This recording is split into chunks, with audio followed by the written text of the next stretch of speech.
Je fais une vidéo accompagnant un document que j'ai mis sur Twitter, donc je vais pas faire de redite, je vais juste introduire quelque chose, une sorte de lacune de la communication scientifique et de la communication scolaire, particulièrement depuis une trentaine d'années. Le crash s'est produit en 95, il s'est renforcé aux alentours de 2005 et depuis il n'y a plus de science à l'école. Il s'agit de la relativité que Einstein a découvert, la relativité restreinte. Mais c'est grand public ce que je vais raconter. Simplement c'est pénible parce que évidemment ce qui n'est pas pénible est connu de tous et a été vulgarisé. Enfin c'est ennuyeux je veux dire. Mais bon voilà. Tant qu'à faire, je pose une archive. Alors, pour les gens qui s'étonneraient qu'un compte anti-islam donne quelques renseignements et quelques informations de temps à autre sur la science, il faut savoir que c'est relié. La contamination religieuse a influencé les scientifiques tout au long de l'histoire humaine. Et ce qui est très marrant, c'est que ça va toujours dans le même sens, les progrès scientifiques. C'est à chaque fois on soigne un petit truc. Alors on n'a pas soigné totalement la maladie religieuse, mais à chaque fois qu'on la soigne un peu, on progresse. Et ça a été en particulier très spectaculaire en ce qui concerne la relativité d'Einstein. Il a fait une remarque, et qui est là, c'est très peu publicité, et qui est souvent racontée de la mauvaise manière et autrement que ça s'est passé. Voilà. Donc je vais le raconter en remettant la chose à l'endroit. Vous avez la science, c'est les maths et la physique. Je ne m'occupe pas des gens qui ont revendiqué le mot science pour faire joli, c'est pas très... Voilà. Et puis de toute façon on peut ne pas être d'accord, c'est pas très important en fait. Et donc les maths, donc la définition des maths, c'est de trouver des certitudes absolues pour raison grammaticale. C'est-à-dire les phrases qu'il n'y a pas besoin de tester puisqu'on sait d'avance par leur construction grammaticale que de toute façon à la fin elles vont être déclarées vraies après avoir fait les expériences. Donc c'est idiot de faire l'expérience, c'est une perte de temps puisque l'inspection grammaticale de la phrase donne la valeur vraie automatique à la phrase à cause de sa construction grammaticale. Et la physique, c'est des maths appliquées aux expériences. Et les expériences permettent grâce à des comités d'experts, donc d'une certaine manière tout le monde pourrait faire des maths même en étant amateur. Par contre, au niveau physique, il y a un sens scientifique à avoir, puisque vous faites des tas d'expériences bizarres dans tous les sens, vous agressez la nature, et puis vous regardez quand elle dit oui et quand elle dit non. Et à partir de là, vous n'avez pas grand-chose si vous n'avez pas une démarche personnelle qui vous permette, et heureusement pas individuelle, sinon on n'irait pas très loin, pour regarder qu'est-ce qu'on va prendre comme axiome, qu'on va ensuite utiliser et faire des maths avec. Donc pour faire un schéma très simple, les maths prouvent A implique B, et les comités d'experts de la science vont établir A autrement. Ils vont dire c'est finalement une loi de la nature, ils vont dire donc on a B, donc B est vrai. Mais les maths elles n'arrivent qu'à prouver A implique B, elles n'arrivent pas à prouver A. Voilà. Et même en prouvant A implique B, d'une certaine manière, les maths elles attaquent A. Elles démontrent que A, parce que A implique B, ça attaque A, c'est-à-dire que ça a tendance à rendre A faux. Ok, parce que si vous dites que si vous prouvez réfutablement que ça a comme conséquence B, les gens qui constateraient expérimentalement que B est faux diraient ah bah nous avons une raison de plus de rejeter A. Donc, enfin nous devons rejeter A puisque A implique B. Voilà, donc l'organisation entre les maths et la physique est très simple. Les maths prouvent A implique B, et plein de A implique B, plein de phrases de la forme A implique B. Et puis les physiciens, du coup, ils n'ont pas besoin de tester B, qui parfois est difficile à tester. Ils vont tester A, voilà. Dans un processus qui est long, qui prend des vies entières, je résume, mais je veux dire, à un moment donné, quand on va parier que la nature a décidé, ou Dieu a décidé que A est vrai, définitivement et continuellement, on prend une responsabilité, parce que derrière on va faire décoller 100 millions d'avions et on espère qu'il y en aura que 100 qui vont s'écraser. Vous voyez, donc c'est pas rien. C'est pas aujourd'hui la science, c'est pas, vous pouvez pas mettre des clowns religieux à décider des choses parce que ces clowns, si vous balancez un postulat qui est faux, ça fera 1 million de morts. Et pas au bout de 10 ans, mais dans les 3 jours qui vont suivre l'application du cahier des charges. Bref, voilà. Et il y avait un symptôme religieux, une maladie religieuse, avec le temps. Le temps était absolu. Et les physiciens jusqu'à Einstein avaient décidé qu'il en allait ainsi. Voilà, ils n'avaient pas réfléchi, ça leur paraissait un truc tellement vérifié. Et du coup, par exemple, ça avait un sens de dire, là, pendant que je parle, que fait... Alors, admettons, je pense à une personne qui s'appelle Gertrude et qui habite dans un gratte-ciel à New York et qui est en train de faire des trucs. Eh bien, pour les physiciens avant Einstein, ça avait un sens parfaitement précis de dire qu'est en train de faire Gertrude pendant que moi, je suis en train d'enregistrer cette vidéo. Voilà. Théoriquement, ils se disaient, si on a des horloges parfaites et qu'on les règle, elles avancent toutes au même rythme. Bon. Et il y a un paramètre qu'on va appeler T, qu'on va mettre dans les équations mathématiques, et puis on va faire des maths avec ce temps absolu. Voilà, Alors, approximativement, ça marche un peu, hein. Les gens ont tous la même heure sur leur montre, il y a une horloge parlante d'ailleurs. Si vous voulez régler votre montre, enfin aujourd'hui avec Internet, il n'y a plus trop besoin d'appeler l'horloge parlante, mais moi quand j'étais jeune, je me rappelle, j'appelais l'horloge parlante de temps en temps, ça me faisait marrer. Et au 4e top, il sera, voilà. Et, qu'est-ce que je voulais dire, pareil pour les dates, etc. Et alors, du coup, on n'a pas fait gaffe que ce dogme religieux du temps absolu, hein, ce dieu temps, le dieu du temps, Thanos, on va l'appeler, je vais l'appeler Thanos d'ailleurs, je crois que c'est correct comme étymologie. Ce dieu du temps, il a été littéralement, il a fait l'objet d'un culte chez les scientifiques et ils l'ont jamais remis en cause. Alors que dès au niveau des maths, dès l'an 1000, on aurait très bien pu dire « Ah ben attendez, là vous avez ajouté un postulat à propos d'un truc qu'on peut mesurer ». Si vous faites un peu de maths, vous vous apercevez que en fait, ce postulat, il n'est pas indécidable dans la démarche scientifique. C'est-à-dire que partant de toutes les autres postulats, si vous voulez, qu'on peut faire sur l'espace-temps, c'est-à-dire qu'il y a des horloges, mais elles ne battent pas forcément au même rythme, etc. Hein, vous voyez, le postulat de dire il existerait une famille d'horloges qui battent toutes au même rythme, c'est un postulat supplémentaire. Mais en fait, quand vous prenez juste le postulat que chaque personne a une impression que le temps passe, mais que vous ne dites pas qu'elles ont toutes la même impression, il est plus faible. Vous allez faire moins de déductions. Mais en fait, si vous travaillez un peu avec un niveau collège-lycée, théorique bien sûr, hein, on ne pourrait pas demander ça à beaucoup de collégiens ou de lycéens aujourd'hui, vous vous apercevez que vous pouvez mesurer si l'écart à la notion de temps absolu. Et quand on l'a fait, on démontre que, on calcule des formules, tout bêtement, puis je vais en parler hein, dans la deuxième partie de 10 minutes, puis après j'irai au supermarché avant qu'il ferme. On s'aperçoit que on a un conflit, parce que décréter religieusement un temps absolu, c'est c'est décréter un truc qu'en fait on peut mesurer. Et donc imaginons, on va décréter que le machin vaut, je sais pas moi, 4 dans la théorie mathématique, et les mesures vont donner 5, on va avoir un problème. Voilà. Et ce qu'a été la révolution de la relativité restreinte et générale ensuite, ça a été, Einstein a fait la remarque, oh non, quand on va pas rajouter un postulat alors qu'on peut mesurer le truc, donc on va le retirer, point barre, et on va regarder, on va mesurer.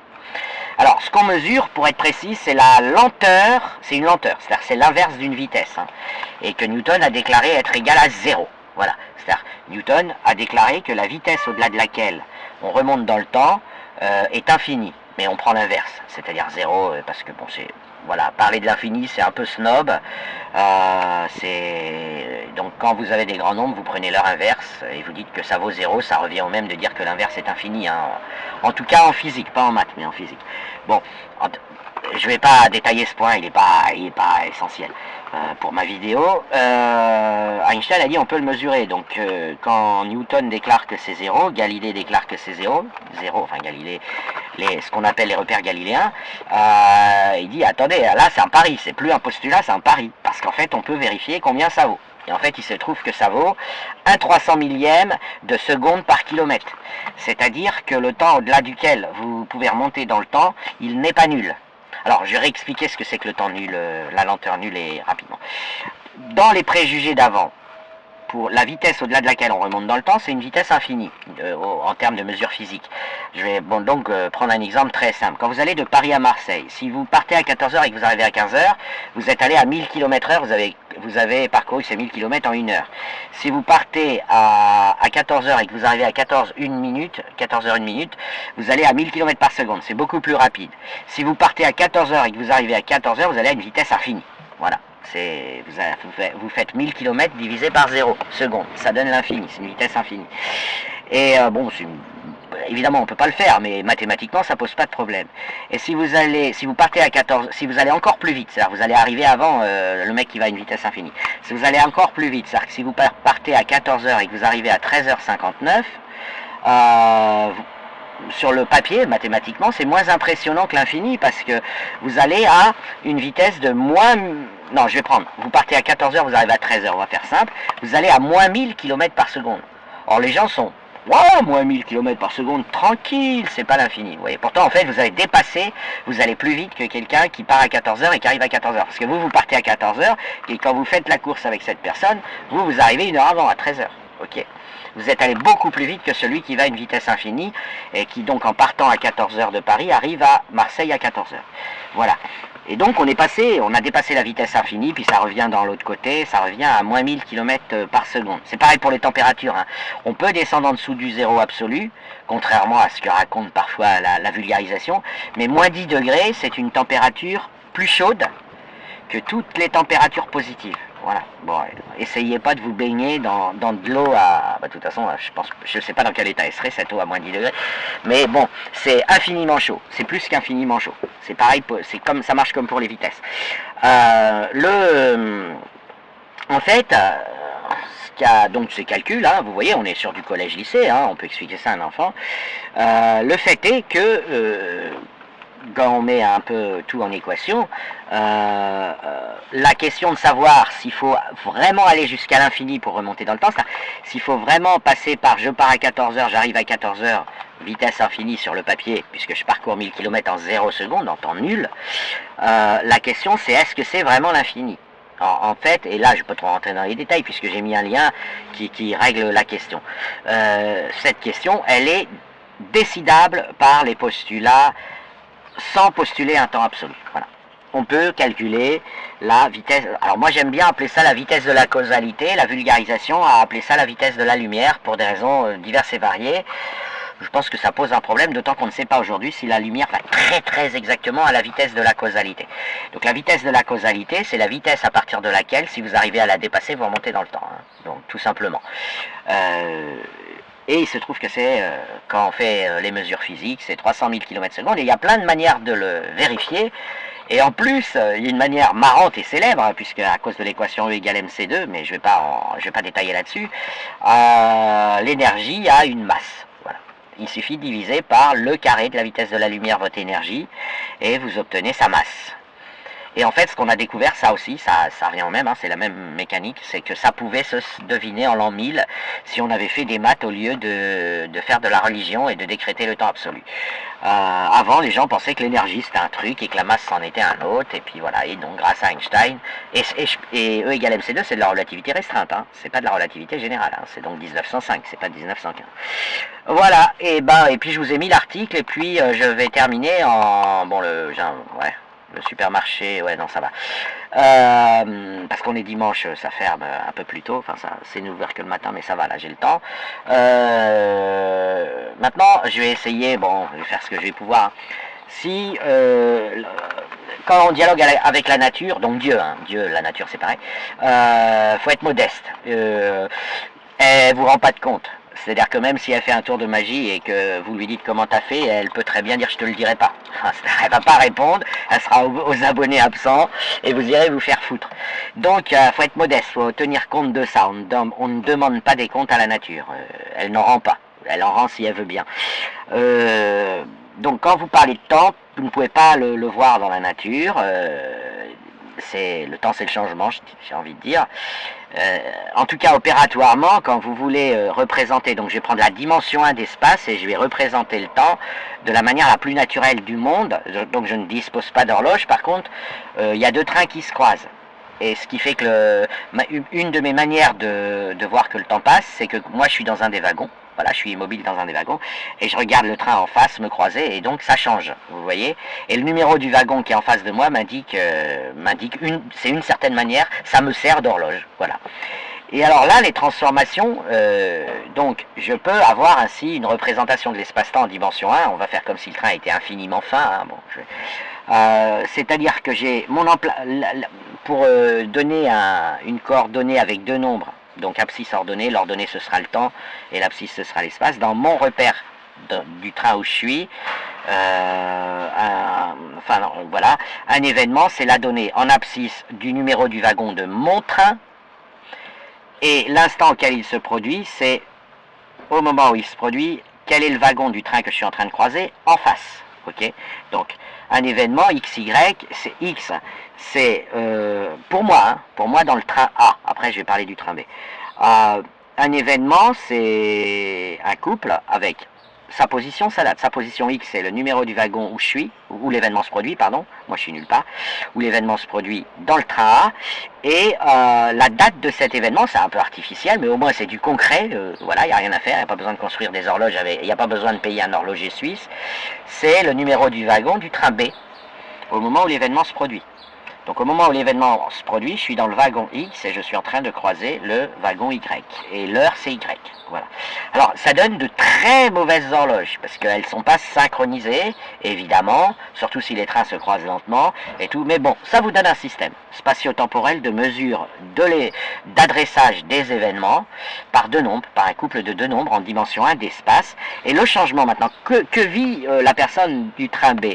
Elle va se servir du train A comme horloge au lieu de s'en servir comme adresse spatiale.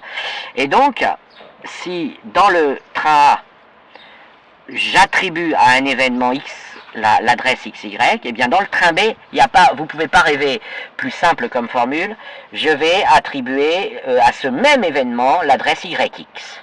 Voilà, vous échangez l'abscisse et l'ordonnée. C'est-à-dire ce qui était l'instant auquel s'est produit l'événement devient le lieu où il se produit, et ce qui est sa date, c'est... Alors évidemment, tout ça, c'est pas synchronisé. Donc vous pouvez prendre des applications linéaires et affines, je vais aller vite parce que j'ai vraiment soif et j'ai vraiment envie d'aller au supermarché, et vous faites une tambouille avec tout ça. À aucun moment, vous allez tomber sur des problèmes de faut que je rajoute un postulat, un axiome, ceci, cela.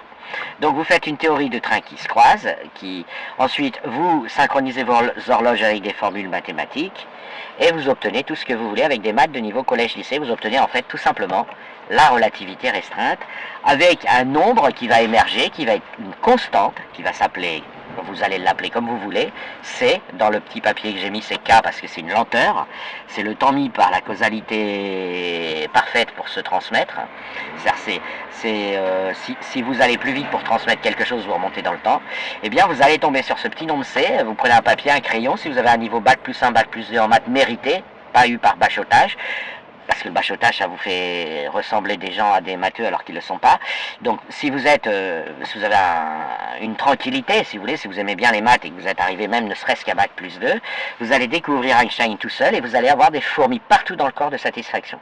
Donc je vous recommande, et un critère pour voir si vous avez compris cette vidéo, c'est justement de faire ce test. Alors ça vous prendra un certain temps, hein, mais voilà, il n'y a aucun moment, vous voyez, c'est des nombres et des multiplications, ok? Donc à aucun moment vous allez être bloqué par un point d'interrogation parce que tout se passe bien, on est en algèbre linéaire, et alors je le ferai dans une vidéo suivante, mais là je vais au supermarché, vous allez voir, tout se passe bien, mathématiquement c'est nickel, et en plus c'est du niveau vraiment bac plus 2, quoi, bac plus 1, bac plus 2, c'est en fait du niveau collège-lycée avec une maturité, un recul, voilà. Mais pour les gens de plus de 60 ans, ça peut être une activité d'EHPAD ou de retraite, et franchement, ça vous fera des sensations, ça vous fera des fourmis partout quand vous aurez découvert tout seul la relativité d'Einstein. Parce que, encore une fois, j'insiste, il n'a pas retiré un axiome pour en rajouter un, il en a retiré un et il a fait des déductions. Il n'a pas ajouté de postulat et il a dit, regardez, on peut mesurer. Et il se trouve que si vous voulez aller remonter dans le passé, vous n'avez pas besoin de dépasser la vitesse infinie, il vous suffit de dépasser 300 000 km/s. Alors c'est quand même rapide, c'est quand même rapide. Et puis en plus de ça, les formules évidemment changent. C'est-à-dire que quand vous allez à 299 000 km par seconde, ne vous faites pas d'illusions, vous pesez très lourd. Alors que dans la théorie de Newton, vous pesiez beaucoup moins lourd. C'est-à-dire que plus vous allez essayer d'accélérer, plus vous allez sentir à quel point vous êtes lourd. Parce qu'il y a un lien, CE égale MC2, il y a un lien entre l'énergie, la masse, la lenteur de la causalité, qui n'est pas nul dans le cas d'Einstein, puisque c'est 1 sur 300 000 secondes par kilomètre. Donc c'est quand même... Et tout ça, c'est lourd.